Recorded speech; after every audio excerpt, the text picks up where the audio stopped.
പ്രവൃത്തികൾ അദ്ധ്യായം 23. പൗലോസ് ന്യായാധിപ സംഘത്തെ ഉറ്റുനോക്കി, സഹോദരന്മാരെ, ഞാൻ ഇന്നേ ദിവസത്തോളവും കേവലം നല്ല മനസാക്ഷിയോടും കൂടെ ദൈവത്തിന്റെ മുമ്പാകെ നടന്നിരിക്കുന്നു എന്ന് പറഞ്ഞു. അപ്പോൾ മഹാപുരോഹിതനായ അനന്യാസ് അരികെ നിൽക്കുന്നവരോട് അവന്റെ വായ്ക്ക് അടിപ്പാൻ കൽപ്പിച്ചു. പൗലോസ് അവനോട്, ദൈവം നിന്നെ അടിക്കും, വെള്ള തേച്ച് ചുവരെ, നീ ന്യായപ്രമാണപ്രകാരം എന്നെ വിസ്തരിപ്പാനിരിക്കുകയും ന്യായപ്രമാണത്തിന് വിരോധമായി എന്നെ അടിപ്പാൻ കൽപ്പിക്കുകയും ചെയ്യുന്നുവോ എന്ന് പറഞ്ഞു. അരികെ നിൽക്കുന്നവർ, നീ ദൈവത്തിന്റെ മഹാപുരോഹിതനെ ശകാരിക്കുന്നുവോ എന്ന് ചോദിച്ചു.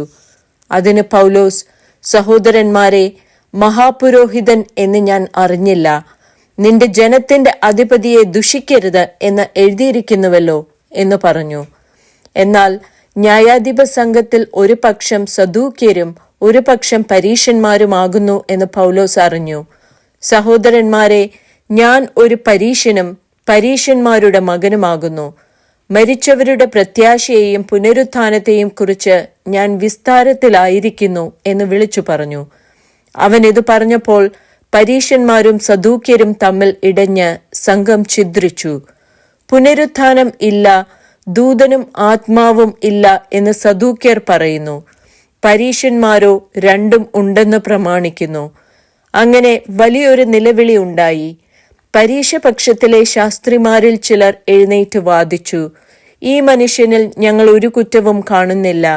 ഒരാത്മാവോ ഒരു ദൂതനോ അവനോട് സംസാരിച്ചു എന്ന് വന്നേക്കാം എന്ന് പറഞ്ഞു. അങ്ങനെ വലിയ ഇടച്ചൽ ആയതുകൊണ്ട് അവർ പൗലോസിനെ ചീന്തിക്കളയും എന്ന് സഹസ്രാധിപൻ പേടിച്ചു. പടയാളികൾ ഇറങ്ങി വന്ന് അവനെ അവരുടെ നടുവിൽ നിന്ന് പിടിച്ചെടുത്ത് കോട്ടയിൽ കൊണ്ടുപോകുവാൻ കൽപ്പിച്ചു.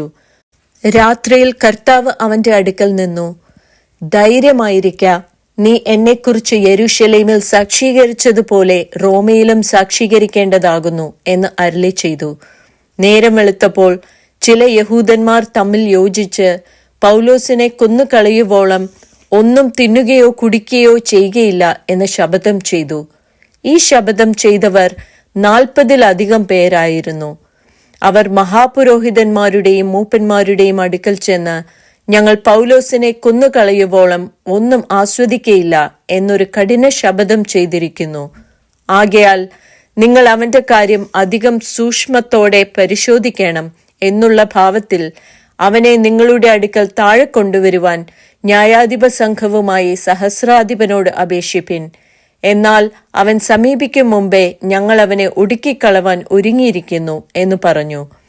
ഈ പതിയിരിപ്പിനെ കുറിച്ച് പൗലോസിന്റെ പെങ്ങളുടെ മകൻ കേട്ടിട്ട് ചെന്ന് കോട്ടയിൽ കടന്ന് പൗലോസിനോട് അറിയിച്ചു. പൗലോസ് ശതാധിപന്മാരിൽ ഒരുത്തനെ വിളിച്ചു, ഈ യൗവനക്കാരന് സഹസ്രാധിപനോട് ഒരു കാര്യം അറിയിപ്പാനുള്ളതിനാൽ അവനെ അങ്ങോട്ട് കൊണ്ടുപോകണം എന്ന് പറഞ്ഞു. അവൻ അവനെ കൂട്ടി സഹസ്രാധിപന്റെ അടുക്കൽ കൊണ്ടുചെന്നു. തടവുകാരനായ പൗലോസ് എന്നെ വിളിച്ച്, നിന്നോട് ഒരു കാര്യം പറവാനുള്ള ഈ യൗവനക്കാരനെ നിന്റെ അടുക്കൽ കൊണ്ടുവരുവാൻ എന്നോട് അപേക്ഷിച്ചു എന്ന് പറഞ്ഞു. സഹസ്രാധിപൻ അവനെ കൈക്ക് പിടിച്ച് മാറി നിന്നു. എന്നോട് ബോധിപ്പിപ്പാനുള്ളത് എന്ത് എന്ന് സ്വകാര്യമായി ചോദിച്ചു. അതിന് അവൻ, യഹൂദന്മാർ പൗലോസിനെ കുറിച്ച് അധികം സൂക്ഷ്മത്തോടെ വിസ്താരം കഴിക്കണമെന്നുള്ള ഭാവത്തിൽ വന്ന് നാളെ അവനെ ന്യായാധിപ സംഘത്തിലേക്ക് കൊണ്ടുവരേണ്ടതിന് നിന്നോട് അപേക്ഷിപ്പാൻ ഒത്തുകൂടിയിരിക്കുന്നു. നീ അവരെ വിശ്വസിച്ചു പോകരുത്.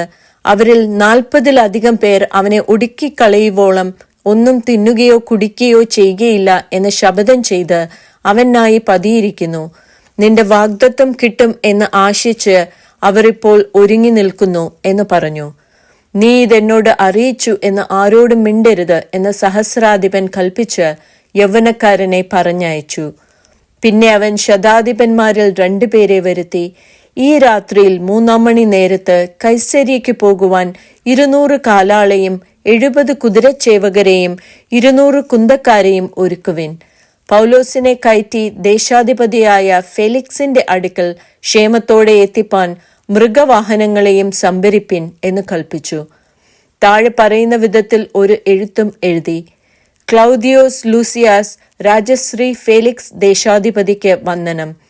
ഈ പുരുഷനെ യഹൂദന്മാർ പിടിച്ചു കൊല്ലുവാൻ ഭാവിച്ചപ്പോൾ റോമ പൗരൻ എന്ന് അറിഞ്ഞ് ഞാൻ പട്ടാളത്തോടും കൂടെ നേരിട്ട് ചെന്ന് അവനെ വിടുവിച്ചു.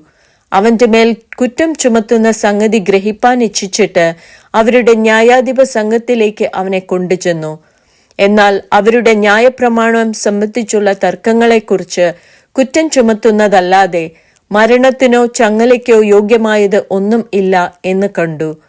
അനന്തരം ഈ പുരുഷന്റെ നേരെ അവർ കൂട്ടുകെട്ട് ഉണ്ടാക്കുന്നു എന്ന് തുമ്പുകിട്ടിയപ്പോൾ ഞാൻ തൽക്ഷണം അവനെ നിന്റെ അടുക്കലേക്ക് അയച്ചിരിക്കുന്നു. അവന്റെ നേരെയുള്ള അന്യായം സന്നിധാനത്തിൽ ബോധിപ്പിപ്പാൻ വാദികളോട് കൽപ്പിച്ചുമിരിക്കുന്നു. ശുഭമായിരിക്കട്ടെ. പടയാളികൾ കൽപ്പന പ്രകാരം പൗലോസിനെ കൂട്ടി രാത്രിയിൽ അന്തിപത്രിസോളം കൊണ്ടുചെന്നു. പിറ്റന്നാൾ കുതിരച്ചേവകരെ അവനോട് കൂടെ അയച്ച് കോട്ടയിലേക്ക് മടങ്ങിപ്പോന്നു. മറ്റവർ കൈസരിയയിലെത്തി ദേശാധിപതിക്ക് എഴുത്തു കൊടുത്ത് പൗലോസിനെയും അവന്റെ മുമ്പിൽ നിർത്തി. അവൻ എഴുത്ത് വായിച്ചിട്ട് ഏത് സംസ്ഥാനക്കാരൻ എന്ന് ചോദിച്ചു. കിലിക്യക്കാരൻ എന്ന് കേട്ടാറെ.